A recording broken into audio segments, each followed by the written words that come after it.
دھاندلی کی تحقیقات نہیں تھی، کوئی دھاندلی کے نتائج نہیں تھے، کوئی دھاندلی کا نوٹیفیکیشن نہیں چیلنج ہو رہا تھا الیکشن کا، بلکہ وہ صرف سرکاری افسران کی کرپشن میں ملوث ہونے سے متعلق تحقیقات تھیں، اور جو سرکاری ریکارڈ میں رد و بدل اور جعل سازی کا الزام تھا، الیکشن کمیشن کو پریشانی لاحق ہو گئی۔ الیکشن کمیشن نے ایک ہدایت نامہ جاری کر دیا چیف سیکرٹری کو کہ اس کو رکوایا جائے۔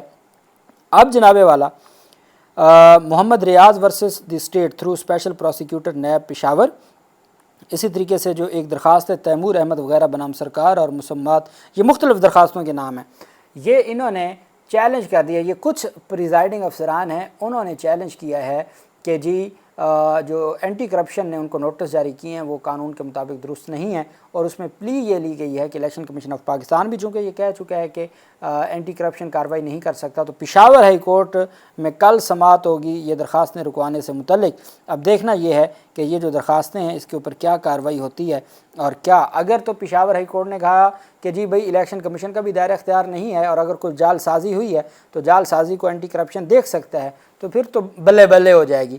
اور اگر پشاور ہائی کورٹ جن کو چیف جسٹس لگایا گیا سینیورٹی سے نیچے سے، تو اگر وہ یہ فرما دیں کہ نہیں جی چونکہ معاملہ الیکشن ٹرائبونل، اب الیکشن ٹرائبونل کو 2 سال سے زائد ہو چکے ہیں، 1.5 سال ہو چکا ہے، اگر ہم 24 فروری کی بات کریں تو تقریباً 2 سال تو ہونے ہی والے ہیں، تو 1 سال اور 8-9 مہینے ہو گئے ہیں، اور آج تک ٹرائبونل درخواستوں کو قابل سماعت ہی نہیں قرار دے سکا، اور اب تو ریٹائرڈ جج ہیں، تو اب ایسے میں کیا کریں، کدھر جائیں؟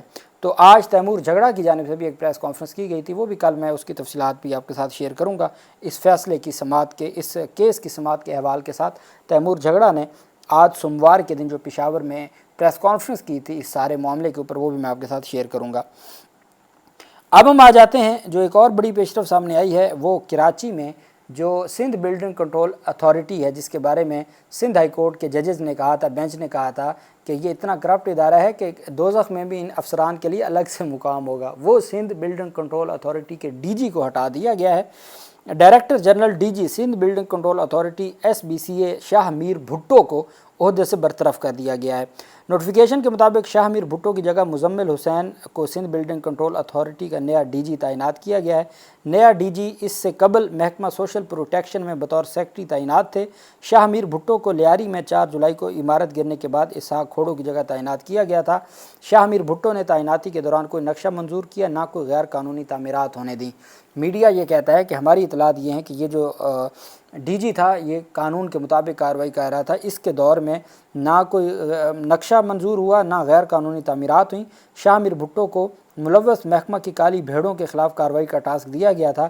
شاہ میر بھٹو کی تعیناتی کے دوران SBCA افسران پر متعدد مقدمات بنے اور 16 افسران کو گرفتار بھی کیا گیا تھا، لیکن جب نظام چاہتا ہے خود ہی کام کرواتا ہے اور پھر خود ہی عہدے سے ہٹا دیتا ہے، جب استعمال کر لیتا ہے پھر عہدے سے ہٹا دیتا ہے۔ یہ ہمارے ملک کا ایک نظام ہے، ان کو ہٹا دیا گیا ہے۔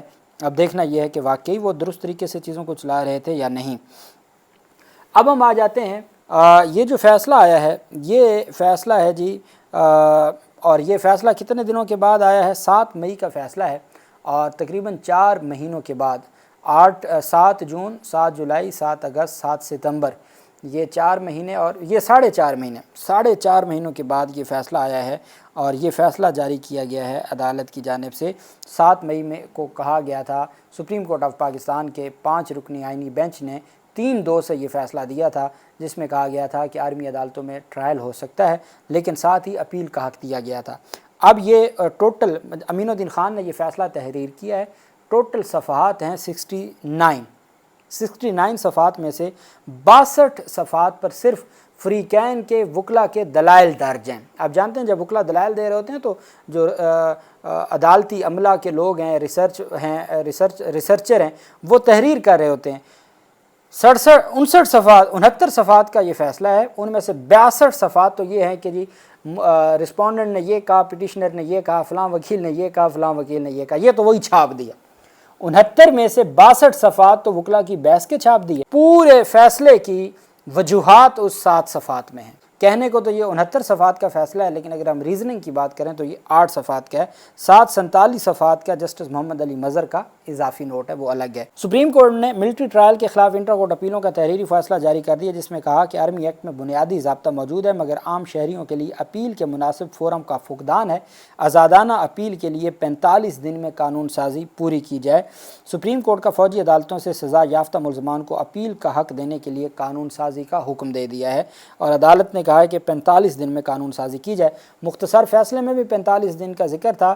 لاہور ہائی کورٹ میں جب یہ معاملہ اٹھا کہ جی سیکرٹری قانون پیش ہوں، کیوں نہیں قانون سازی کی، ساتھ یہ تفصیلی فیصلہ آ گیا، اور اب اس سے ان کو یہ بہانہ مل گیا جی کہ چونکہ تحریری فیصلہ اب آیا ہے تو ہم نے سمجھنا تھا کہ جی کیسے قانون سازی کی جائے، کس میں قانون سازی کی جائے، تو اب تفصیلی فیصلہ آ گیا، اب ہم اگلے 45 دن میں قانون سازی کر لیں گے۔ سپریم کورٹ نے ملٹری ٹرائل کا 5 ججز کا فیصلہ کالعدم قرار دیا تھا۔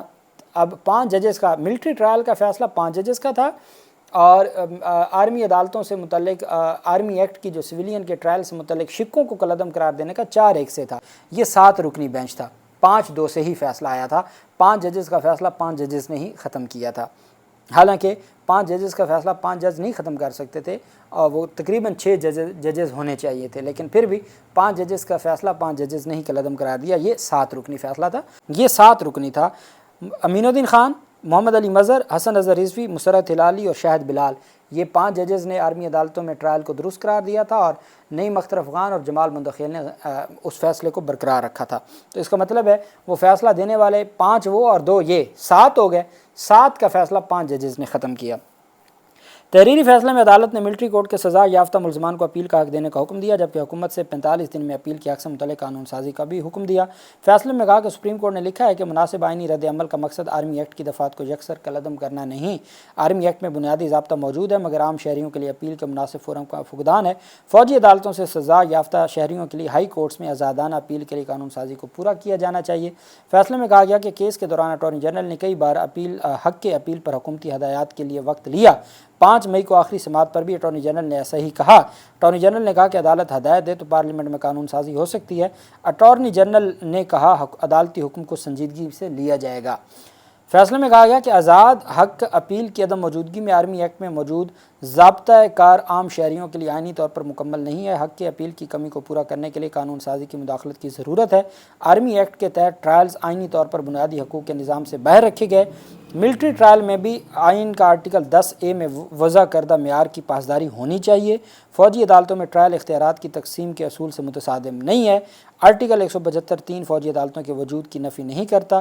5 رکنی جو بینچ کا فیصلہ ہے اس کو کالعدم قرار دیا جاتا ہے، اور 5 رکنی بینچ نے غلط نتیجہ اخذ کیا تھا۔ 5 ججز کہہ رہے ہیں اپنے 5 رکنی بینچ کو کہ انہوں نے غلط نتیجہ اخذ کیا تھا۔ اب اس میں سپریم کورٹ آف پاکستان نے جو یہ حکم جاری کیا ہے، جس میں سپریم کورٹ آف پاکستان کی جانب سے واضح طور پر کہا گیا ہے کہ جو 45 دن کے اندر ہر صورت جو ہے وہ حق دیا جائے، اور 45 دن کا جو حق ہے اس کو ہر صورت جو ہے وہ اس کے بارے میں حکومت کو قانون سازی کرنی ہوگی۔ اب یہی معاملہ پہلے ہی لاہور ہائی کورٹ میں اس کو اٹھایا جا چکا ہے، اور اب حکومت کی جانب سے حکومت نے یہی پلی لینی ہے کہ جی اب چونکہ 22 ستمبر کو تفصیلی فیصلہ آیا، اب ہم 45 دن میں قانون سازی کریں گے، اور وہ قانون سازی آرمی ایکٹ میں ہونی ہے، اور اس میں اپیل کا آزادانہ حق دینا ہے۔ جیسے پاکستان اب اپیل کا جب حق ہوگا تو اپیل میں سارا ریکارڈ آ جائے گا، ریکارڈ آئے گا تو ساری ڈسکشن ہوگی، ساری قوم کے سامنے آئے گا کہ ٹرائل کیا تھا، FIR کیا تھی، پروسیکیوشن کا مقدمہ کیا تھا، گواہ کون سے پیش ہوئے، وکلا کون سے پیش ہوئے، جرا کیسے ہوئی، ٹرائل کیسے ہوا، آرٹیکل 10A کے تحت ہوا یا نہ ہوا، یہ ساری چیزیں کھل کے سامنے آ جائیں گی، اور یہ سارا کیس کھل جائے گا۔ جس ریکارڈ کو سپریم کورٹ کے سامنے نہیں پیش کرتے تھے کہ نہیں جی اس سے مقدمے کے ٹرائل پہ اثر پڑے گا، وہ سارا اپیلوں میں، سارا اپیل میں کہتے ہیں کہ جو پورا کیس ہے وہ اوپن ہو جاتا ہے۔ اپیل میں آپ ایڈیشنل ایویڈنس تک دے سکتے ہیں، اپیل کا اتنا سکوپ ہوتا ہے۔ اب دیکھنا یہ ہے کہ یہ کیا سپریم کورٹ کے احکامات کے بعد اب کیا حکومت قانون سازی کرتی ہے یا نہیں کرتی۔ اللہ پاک پاکستان کا حامی و ناصر ہو۔ بہت شکریہ۔ اللہ حافظ۔ پاکستان زندہ باد۔